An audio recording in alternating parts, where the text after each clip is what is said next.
Good morning and welcome to our morning show visit today on WRCO. We have friends from Riverdale Schools in to join us as Riverdale School District Administrator Jeff Campbell is in with some friends.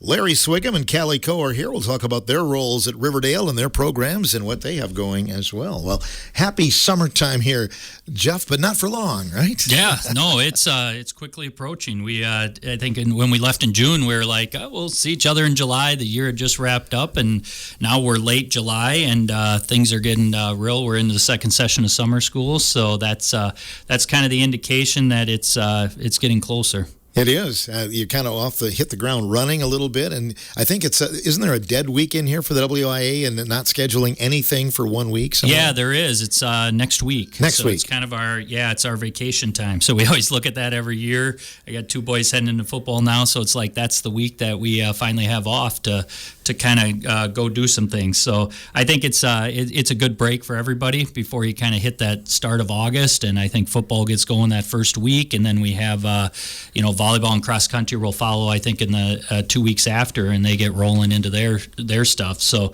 but yeah, our kids have been busy. The school buildings, you think in the summer are quiet, but not down at Riverdale. It's been a lot. And Kally and Larry will talk about a number of things that have been going on in our programs this summer. And there's kids around every day at Riverdale. And we got the second session, which Larry will get into, of our summer school off and running. It's been a nice success. Are you working on painting and sprucing up things during the summertime? We do. Tim Redmond and his staff, our custodial staff, work year-round. They just do a tremendous job. They finished up our junior high school early on in June. Towards the end of June, finished up some touches. We got a couple little things through some, we're doing some lighting changes and stuff like that kind of was needed at the junior high school, but not a whole lot of things there right now. They've finished up all the cleaning of rooms, and they moved themselves in between the summer school sessions over to the elementary, trying to get some of those rooms done before summer school session 2 started, and now continuing cleaning rooms that aren't in use for our summer school session 2. So those were kind of some of the things that they were busy with in both buildings. We've got a couple projects that should be starting here soon. We've got a new storage shed, which I've talked about on a couple other shows, that we're finally got some of the final approval and paperwork, and that some of those projects take a little time to get approved. We were hoping to have a little bit further on it before the start of the school year, but we'll finish it up in a timely manner, and so that should be starting soon here towards the middle of August. We should be able to start pouring concrete and start putting bids out for the construction part of the shed here in August too. So that's been one of the big ones. We also have another big one that a parent group kind of spearheaded in our community. Pretty excited about it. We had a parent group that kind of wanted to update our res gym with a video board that we're able to use for a number of different activities now. We can play videos and that through there. We use it a lot at our elementary, junior high events, and then also during our sporting events, obviously. So we're in the process right now. This parent group did fundraising with the help of our local businesses and area businesses, not just in Muscatine, but in the entire area, and helped raise some money for this new video board that will go up. We're hoping to have it installed by September for the first volleyball match, I think, which is September 10th. And then we're looking at installing new scoreboards too with the fundraising that they have done. So just a tremendous job by our community and some of our parents of banding together and helping out when, budgets, those kind of things aren't necessarily in our budgets right now, as we kind of work through our project list that we have from the last couple of years. So it was really nice to see the community come together and support, and I think it's going to be a great addition to our elementary gym, which is our main athletic gym through the school year. You mentioned some of the applications for the new board that you have. You can show pictures of some of the athletes and do some things like that. Yeah, we are. It'd be a little bit of a learning curve with the program, but I know the group went and visited Boscoville, which recently put one in. It's going to be very similar to theirs.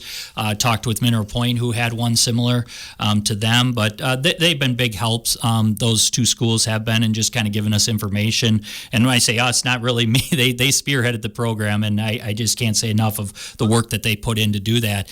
And met with them the other day to get an update on it. Now we're working with the technical side of things to make sure we're ready for the install. And yeah, the things you can do with it just sounds endless, really, with the program program and the technology we have now. And so it'll take a little bit to get it to the point that we want it and how we're going to use it. But I think we'll showcase at the volleyball time, and then we'll roll right into the basketball season with it.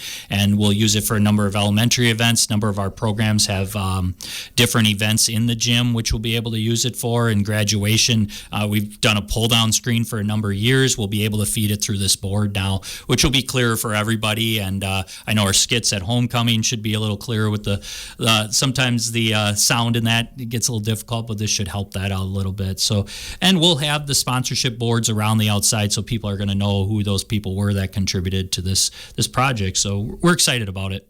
With the scoreboards going in, I'm guessing there's thought about the new shot clocks, which are going to be implemented for sure. So I'm guessing they'll be added on somewhere along the line too, right? Yeah, they'll have to. We're waiting for the final vote from the WIA with the membership in April. So once that vote is, we'll know for sure whether it's a go or not. So we're kind of holding off on that. When I was meeting with the people for the scoreboards, they talked a little bit about that, we're a little hesitant because there's not really guidelines of where it has to be yet.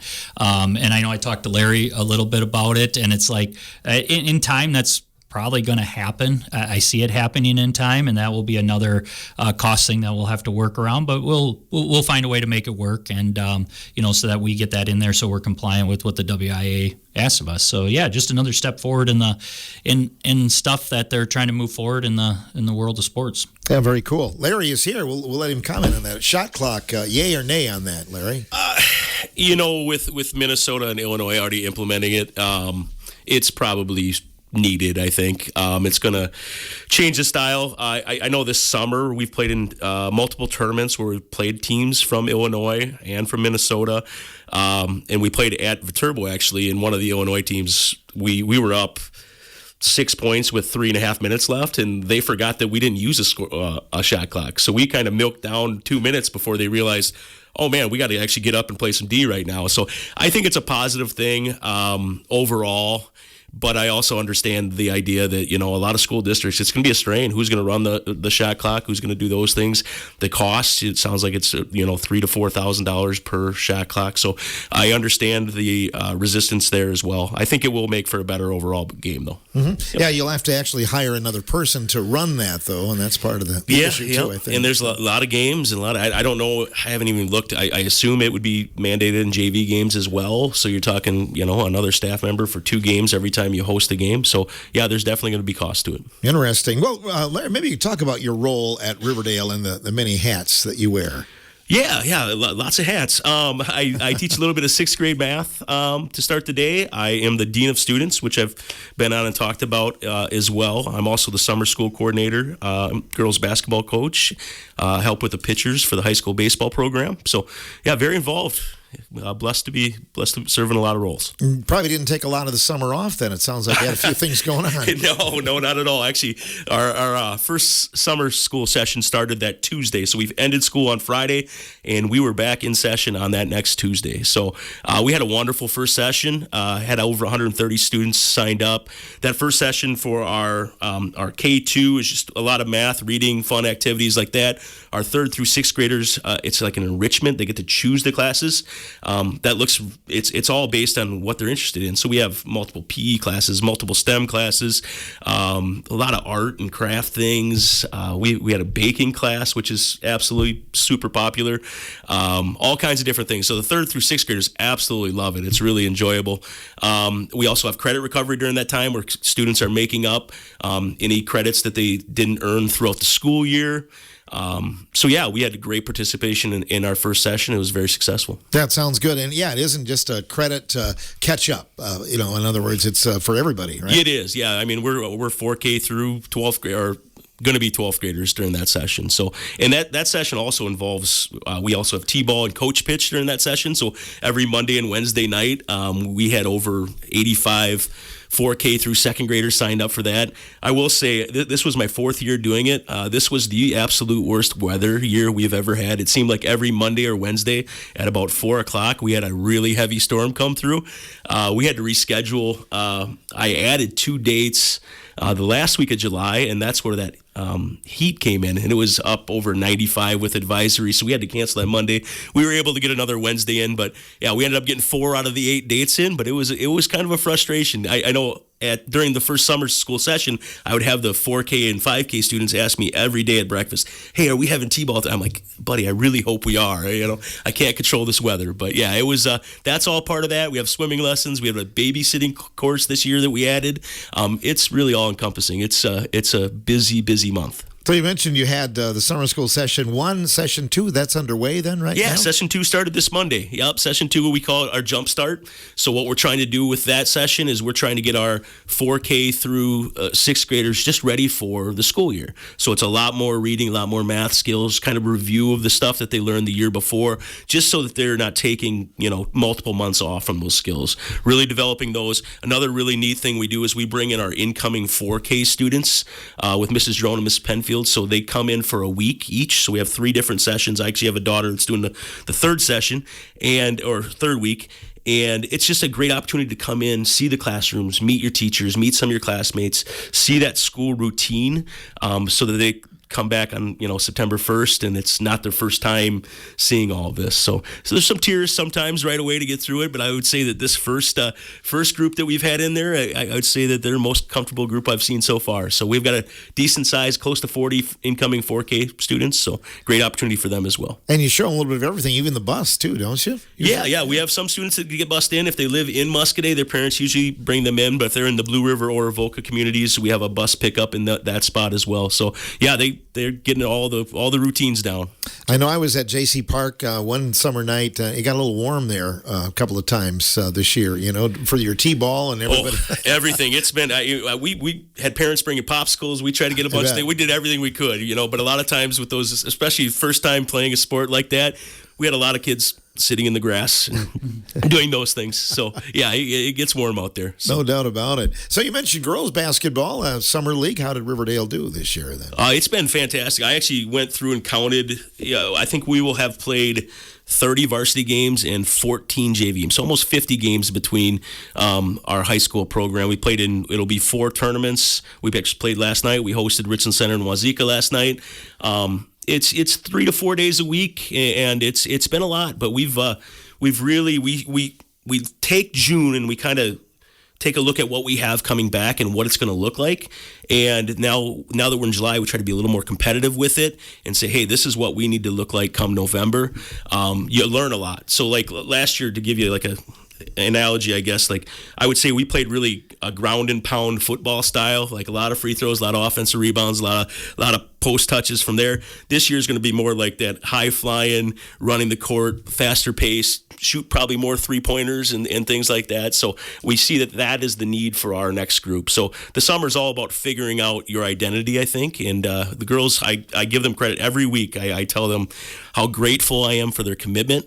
It's difficult with kids being spread in so many different directions, but I have a really, really dedicated group of girls. So very thankful for that. Yeah, schools, Riverdale side especially, you've got kids, playing volleyball and playing softball in the summer or whatever. So you got to kind of have that fine line. Don't you? Absolutely, and you don't want it to be where they're having to make choices and feeling bad about that. So we try to really work together with the volleyball and softball coaches. I added on Thursday nights, so we play 2 nights a week in league now. I have the girls come in and shoot 2 to 3 times a week as well, and then we just try to find like 3 or 4 tournaments. So we actually, next Wednesday night, this will be our second time doing this.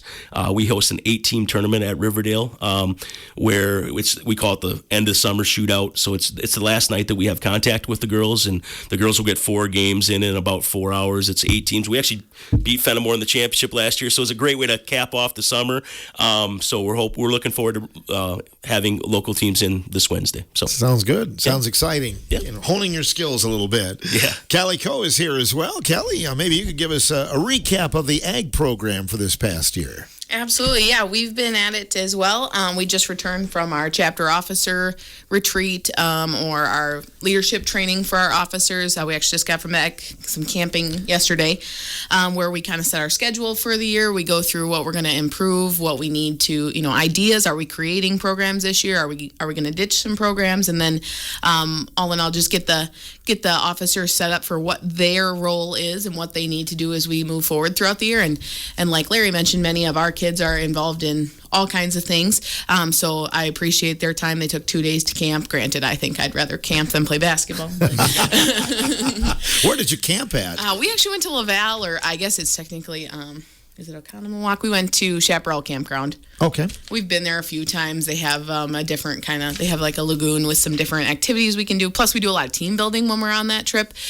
So there's some fishing opportunities. They get a chance to cook out, and each team member is assigned a task, whether it's breakfast, lunch, dinner, dishes, whatever. And it kind of takes it makes it a little bit more entertaining. A lot of good stories coming back. We had a lot of Pop-Tarts, a couple failed breakfasts. That's just how it is. It was fun, though. We had a blast, and they really came up with a great calendar for the year, and I think this is going to be a strong team again. I'm always really impressed with how they start, how they finish, how well they grow together and learn their strengths and weaknesses of each other, and I think we start out strong. Plus, the rest of the summer, we started out day after we got out of school. We had Iowa County Dairy Breakfast. We helped out in the kids' corner, and numerous other places there. We had tractor safety as part of that first session of summer school. We had a student compete in the state safe tractor driving contest last week at Farm Tech Days. He took 6th, which was pretty impressive. Young man's Lucas Putz. He's going to be a freshman. So 6th place as a freshman in a state contest is pretty cool. And then we also we went to state FFA convention and had a lot of winners there, which was really exciting. That's awesome. How many seniors did you lose to graduation from your leadership team from last year? We lost 6 from the leadership team. So that's another reason why officer retreat or training is such an important deal this year. We have 6 completely new officers and 2 returning. So that's a different team entirely. Usually we don't turn over quite that many, but we had a really good group of seniors, exceptional group that left us. And many of them also got their state FFA degrees at state convention, which was pretty cool. It's kind of a culmination of their high school career. I know you had most of them in here this last school year, and I was impressed how many want to get back into the agriculture field. You got to be pretty proud about that. Oh, yeah. I think they're going to do a lot for the ag industry in the future here. Like to keep in touch with them, find out where they're going and what they're doing. Seen a few of them over the summer, but I think several of them will be starting school in the fall here, and that'll be a different change for them. I'm guessing I'll hear a little bit from them in the fall when they come back to ask questions or get my opinion, hopefully, on a few things. Awesome. And then you said some state winners at the convention as well? Yeah, we had quite a few sectional winners for what they're going to call now the SAE Awards, but it used to be called Proficiencies. They just changed it this summer, actually, to a different name. But SAEs are Supervised Agricultural Experiences. Basically, they're like work-based programs where they fill out an application to explain what they do. Some of them are entrepreneurial, some of them are placement. So Carter Dagenhart was in the top 5. He ended up placing 4th in ag mechanics with his work at 70 Tire with his family, but he's developed a ton of skills through that over the last 6 years, and that was, again, like kind of the culmination of his awards there. We had Joe Matthews. He took 3rd in food service. He works with his family through events at Castle Rock. They do some catering up there. So he's learned a ton of skills in the food service industry. And then we also had some sectional winners. Kayla Dahlberg was a sectional winner in specialty animal production. She works at Richland Humane Society, or volunteers there. And then Olivia Meese was a sectional winner in dairy production. So all in all, we had... and we didn't learn that until we got to convention. So that was all pretty neat stuff. We got quite a few pieces of hardware to take home. We also had a couple winners in... we had a first place... from Derek Putz. He took some artwork down to state convention, and then we also take our scrapbook, which is made by our historian, which was Grace Wannick last year. She also received a ribbon on her scrapbook. So yeah, it's kind of impressive the amount of things they can really incorporate into state convention. They have talent shows and band and choir and all those things. So it's neat to have kids experience different successes in different areas. Yeah, it's so much broader than it used to be, isn't it? Absolutely, yeah. They even have a tractor restoration show. We didn't take ours, we should have, but it ended up just being a lot of logistic issues. Yeah, what kind of tractor did you restore this last year? We did a Ford 9N. Oh, okay. It turned out really nice. We actually had the tractor donated for next year. I think it's an H, a Farmall H, and I think we're gonna possibly restore that and try to sell it. We'll see how it goes. But we try to do whatever the kids in the class are interested in first, because I feel like if we're doing one for somebody's family member in the class, there just tends to be more commitment all around, and there's more pride in that. But we did get a tractor donated, which runs and drives, which is pretty cool, and it needs a lot of body stuff and maybe a wiring harness and some things like that, but some basic stuff. And then, like I said, if we don't have any kiddos step up and volunteer their own tractors from their families, we'll probably restore something like that then.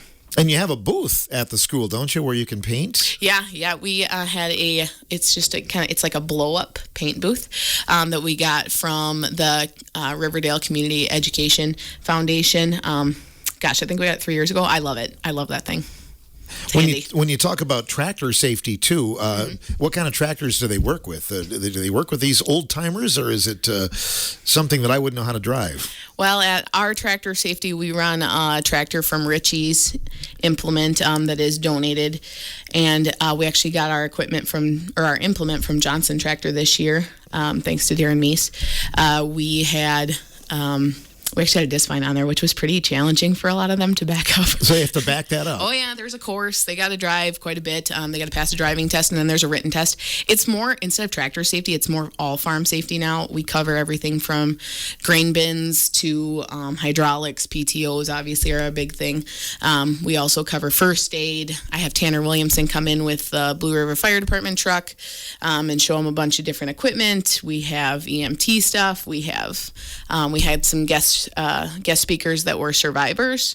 So Larry Steadley, for example, and Dylan and Amber Meyer come in on their own time and tell these kids different experiences that have happened to them. And we kind of talk about, what would you do differently? How would you have prevented this? And it's all about exposure, because this is like a 12 to 14-year-old class typically, and they just don't know what's out there for hazards sometimes. It's just kind of they know what they've seen, and yeah, they know that things can happen and accidents happen, things tip over, whatever, but giving them more knowledge, really, and again, exposure. And then obviously the driving portion is big too for a lot of kids. There's some kids that come in, pretty much got the course under control the first day.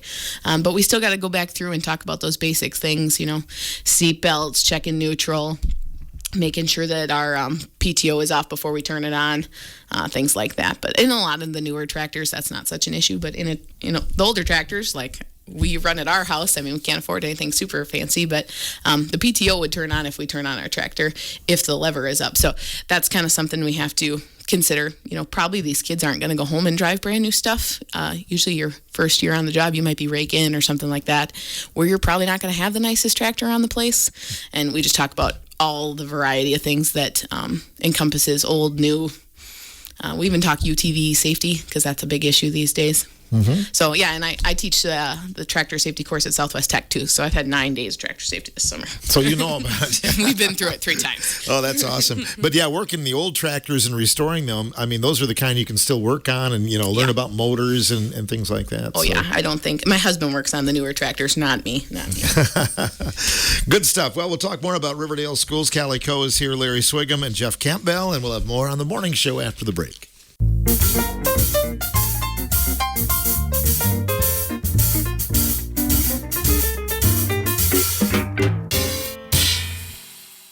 Welcome back to our morning show studios. Henry Bray just threw Larry Swiggum out. I don't think he said anything. Oh, well.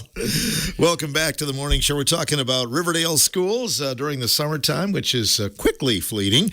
Jeff Campbell is in with us. I know you want to talk a little bit about your facility study, Jeff. Yeah, so we had Performance Services, who had done our addition on our school, had done a facility study for us back in 2020, but they only did the junior high school. So I had them come in.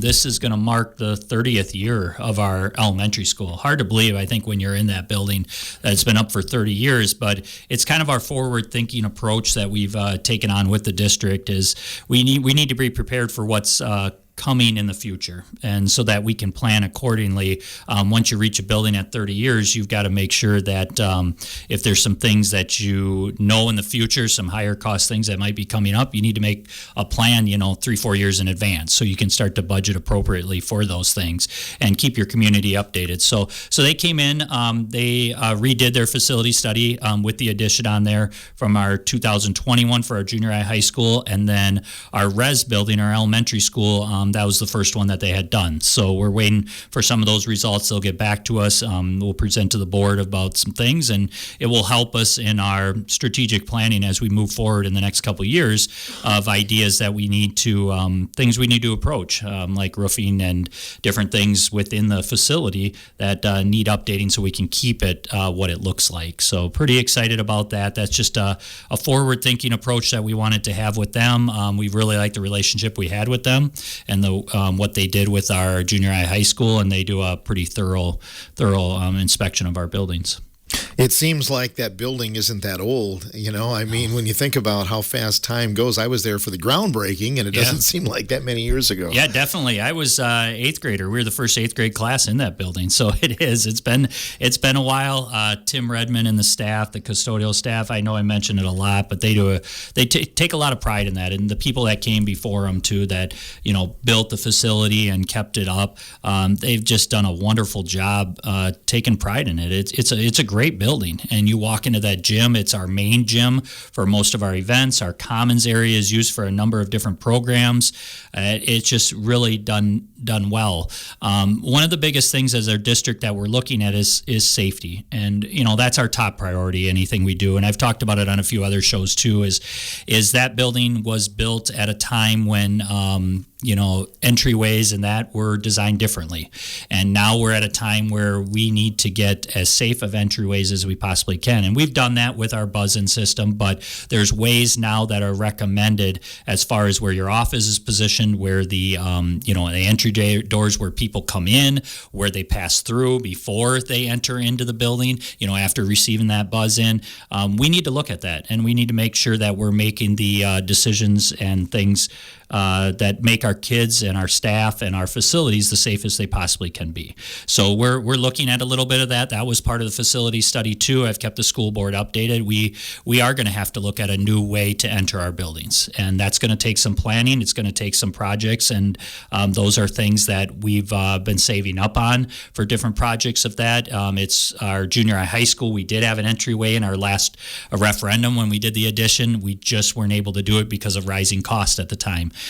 So we're looking at that, and we'll reapproach that in the next couple of years and see what we can do as a district and as a community together to use some of the funds that we've been trying to save up for projects like this to make sure we are putting our kids in the safest environments possible in the Riverdale School District. Yeah, high school, junior high, the office is right there at the entryway. It is, yep, and they want a lot with the entryways now. They want you going through the office first. So when you enter in, a lot of the new facilities and things and the recommendations are you enter in, you get buzzed in, and you walk into the office first. So you're not like buzzed in now and you're walking straight into the building. So there's another avenue that you go in, and then you do your check-in internally in the office before progressing into the school building. So that's another, buys a little bit more time in a situation that does become dire, needs, and every second's going to count in those kind of situations. So that's the recommendation. That's the way all the new buildings are going now. A lot of times you don't notice it when you go in athletic events because you have doors that open then for athletic events when you have those where they don't process through the office area. But so yeah, it's going to be a little bit easier at the junior high school. At the elementary, it's going to be a little more difficult, and we need to look at our options and our ideas, and those take time. And it takes time, and so we'll have to do that. But yeah, those are kind of things that we have front and center in front of us to update our facilities, because the idea of building a new facility, doing that stuff, that's not possible in this day and age with the money and the budgeting. But adding on to your facilities and keeping them upgraded, those are possibilities, and we realize that. So little by little, we'll try to make those changes within our school district. Are you working on curriculum this summer as well? We definitely are. We were fortunate enough to receive a DPI reading position, which is 50% position. So we're going to do some transitioning. We hired a new staff member that will be a 50% person that retired from teaching that's coming back to work half-time for us. It's DPI funded. This will allow our reading specialists to kind of move into that more of a coaching hands-on role with our staff. We're excited about that. So we've been working through that process all summer with DPI. That's a 2-year contract with them. Really excited about what that's going to bring to our classrooms. I think just elevate our reading, because right now the state is on a huge push to increase our reading scores and to make sure that reading is front and center for all of our kids, rightfully so. And so we've got a lot of new curriculum changes in there, so teachers are learning. Last year was the first kind of step in that process. Now this is going to free up our specialist in that area to kind of get in there more and really be hands-on with our teachers. So we're excited about that. We've done a little bit with our strategic planning, year number 2. We'll get that out. I presented to the board in June on our progress in year number 1. I'll get an update to the staff at the beginning of the year, and we're already into our goal setting for what year number 2 is going to look like with our strategic planning. So we're pretty excited about that. Our new staff members we have coming in, we have 4 new staff members this year. I'll bring them in on the morning show in September probably, and we'll bring them in and get to meet them. But we're excited about what they'll bring to our district, and they're starting August 17th. Will be a day when they come in, meet with our administration, meet with our coaching team, and they'll start with their start in Riverdale, really. They've already been in. They've already been working since approved, which is kudos to them. They don't have to be doing that, but the 17th is when they really get going, and we really give them the orientation to Riverdale. And then our staff in-service starts August 24th, so we're excited about that. Get the entire staff together. We've got some new programs this year, some different ways of doing things with our educator effectiveness that will kind of ease the burden, I think, on our teachers a little bit and just focus more and more on their classroom work, which I think they'll appreciate. And then, always registration for Riverdale for returning students, August 3rd. Any new students, you can register right now by going to our website and registering as a new student.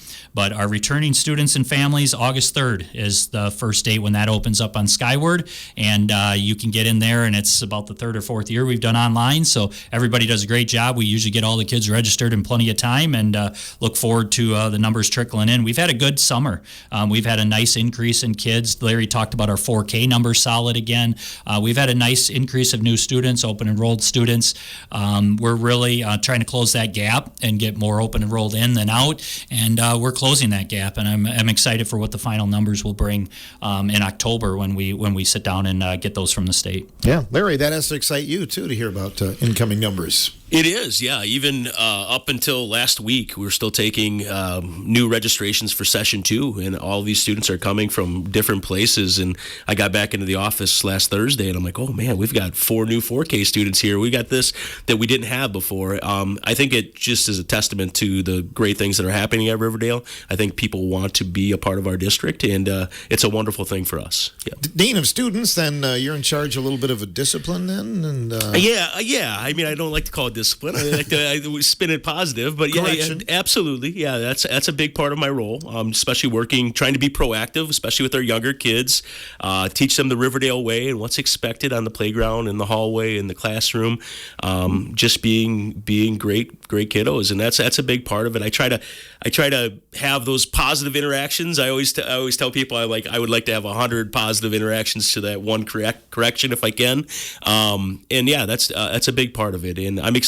My role, I've freed up some time in the morning this year where I'm going to be able to spend more time with our younger students out at recess and in the hallways and things like that, and getting to know them. That's going to be a big part of my job. So I feel like if we can be proactive using our SEL program and just be more proactive, I can get ahead of things, if that makes sense. So hopefully there's less corrections to make, but absolutely new students to the district, and yeah, it's a great role. We do a lot of celebrations. A lot of my role is celebrating the positive things that are happening, planning out different events for that, just like I'll be doing in summer school as well. Yeah. It has to help you as coach as well, because you're in the halls. You know what's going on day to day.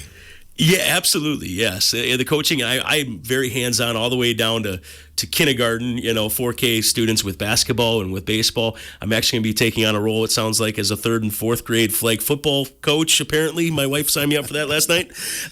So, yes, I definitely get a chance to see the students outside of the classroom, but throughout the school day, at the swimming pool in the summer, having 4 students of my own or kids of my own that are all going to be in the Riverdale School District starting this year. Obviously, I get to know their families, their friends' families, and things like that in my various roles. So it's a really great job. Indeed. Summer's going fast, Kally. What are some happenings going on this summer for the Ag program? Absolutely. Well, one of our biggest things that's coming up here is actually for the Riverdale FFA alumni, which the FFA is also going to partake in various ways. And that is we are going to be hosting a Dairyland Donkey baseball show in Muscadet at the JC Park on August 16th. Starting at 6 p.m. And it is a family show. A lot of laughs. You could see Jeff and Larry both ride donkeys and try to play baseball at the same time. We're going to have 4 teams, hopefully, with the Riverdale staff being a team. Our Riverdale FFA chapter, they have to be 16 and older. So our juniors and seniors in FFA are going to participate on a team as well. And then we're also going to have an FFA alumni team, and they will be pitted against each other. New rodeo stars are going to be born that day, I think, is what we're looking at here. But they're going to be pitted against each other in a kind of a 4-team format as of now. And we'll have concessions. There'll be grandstand seating, as well as if you wanted to bring blankets and your own chairs, there'll be outfield seating as well. And then down the baselines, come enjoy an entertaining show. Pre-sale tickets are $10. At the gates, $15. So I think, and pre-K is free. So if you're interested in kind of a family fun night, it's going to be a lot of laughs, I think, a lot of good commentary. We're also looking for sponsors for that as well, just a plug for the alumni side of things. You can sponsor a donkey. Our inning sponsorships are already taken, but there are donkeys left to sponsor, and they have names like Widowmaker, Elvis, just all kinds of fun will be had that night. And that'll be a really big local turnout, I think, in terms of we have quite a few local people riding, and hopefully they bring their family and friends to come, cheer them on, we'll say. For now, and I think it'll be a good time for everyone. But it is a fundraiser for us, and that the proceeds from the alumni will also inevitably come back to the FFA later on through scholarships. Oh, that's perfect. Yeah. And this summer, how do the crops look at the school farm? Oh, they're coming along. Yeah, we actually ended up side dressing some fertilizer here in the beginning of July. They're coming along, and we planted pumpkins this year, and I've been out there checking on them meticulously. But that's coming along too. Our school farm managers have been doing a phenomenal job keeping things mowed up, keeping our pumpkins weed free, cutting down some trees because we had some poor weather there. So keeping the trails clean. Otherwise, things at the school farm are looking good. Looking forward to a bunch of events this fall. September and October are always really busy for us out there. Try to get people out there while the weather's good. While there's a bunch of things to see in the fall as well. So we'll get the first graders and the third graders out there in the fall for sure. Yeah, really nice classroom. You've kind of expanded a little bit too, haven't you? Yeah, absolutely. We're always kind of doing something different out there. Currently, like I said, we're doing pumpkins. So we always carve pumpkins with the third graders. Typically, they're donated by Stormdale Holsteins. But this year, we're going to attempt to do something where we can pick our own out there. I don't know that we'll have enough to make it work because it's our first try at it. But the goal is to have kind of just an all-encompassing event for the third graders out there. We also take the first graders out there for harvest. And then we have our Haunted Walk, which is a big community event out there. That's going to be October 15th. It's a little early, but we decided with the other things we have going on at the end of the month, that's the night we had to pick. And as far as expansions and things like that, gosh, let's see here. Trying to think of anything we've purchased recently. I'm sure there's something. I just can't think of it off the top of my head here. But we're always changing and trying to be proactive, like Jeff says, kind of like, what do we need next? What would benefit us? What could students benefit from? What opportunities could this new thing provide for students? And there's always kind of things going on that maybe take precedence, like, well, this is the thing we probably have to have first, and the next thing and the next thing. But we're always looking forward to our bathrooms is, I guess, one big thing that we've been talking about since spring, and I think I did mention it last time we were here. But hopefully, going to get the bathrooms in here in the near future when we get some water and septic hooked up. But we're in the process of that, I think, and it's coming forward. So looking forward to that, I guess. And again, equipment is always something we're looking at to make our lives easier, to make opportunities for kids. When the school year gets underway, you hit the ground running because you have homecoming and you have conventions and things right away in the fall, don't you? Absolutely. Our September is pretty busy. We have a couple fairs that we're active in here, Richland County Fair being one of our more active fairs for our members. We'll also have Drive Your Tractor to School Day and a tractor parade where we meet with the elementary kiddos. That's in September for National Farm Safety Week. We'll also have Fall Leadership Workshop, World Dairy Expo judging, River Ridge judging. So yeah, we have state soils like almost right away too. I think that's first week of October. So yeah, and that's agriculture, right? We try to get things done while the weather's good, while we can get outside and enjoy it and do it. And then winter slows down a little bit. That's more a heavy application season. We turn in a bunch of different awards and things like that. Still stay busy, but it gets a little harder to get out and do stuff that time of year. And then spring again picks up, like we said, planting, things like that, as well as different contests that require outdoor use. There's no time off. No FFAs every season. You bet. Awesome. Well, congratulations on such a great program, and good luck in the new school year, too. Thank you. Appreciate it. And Jeff, anything else? I know you wanted to add a little bit about the upcoming golf outing. I heard you're going to try to win it all this year. Yeah, I will be out on vacation at that time. Oh. So, yeah, they're not going to, it'll save everybody some embarrassment of watching me. But August 1st at Fenimore, Riverdale Education Foundation golf outing. If you're interested, contact Greg Kinney. He's been, and I have not heard an update. Usually it fills up pretty quick, so he may not be accepting teams, but you can always check. There's always the opportunity just to stop in, donate, or donate to the foundation prize or anything that they put on that day. So just another great outing for the Education Foundation, one of their three main fundraisers throughout the year. That's in Fenimore. Yeah, I think you can just stop by and bid on some of the items that day and help out that way too. Yeah, just be there and maybe catch a meal too, at the time. The other thing, we have a planned power outage at our res building today. Just wanted to make that known. Working with the community village has to do some work, so they have to shut down our res from 1 to 3 today. So, and our district office is being cleaned. So please contact the junior high school after noon today if there's any reason you have to contact the school. I'll be over at the junior high school today, kind of makeshift office, and then the res you won't be able to get through. So that's just a planned outage today. We got some signs up there to let people know, but just today. Otherwise, then all three offices will be open the rest of the summer. Good. Well, enjoy your time off. You deserve it, and you'll be all rested up the next time you come back in August. I appreciate it. Looking forward to it. It's getting close. Jeff Campbell, Riverdale Administrator, also Dean of Students. Larry Swiggum here, and Kally Koch representing the Riverdale Ag Program and FFA on today's morning show.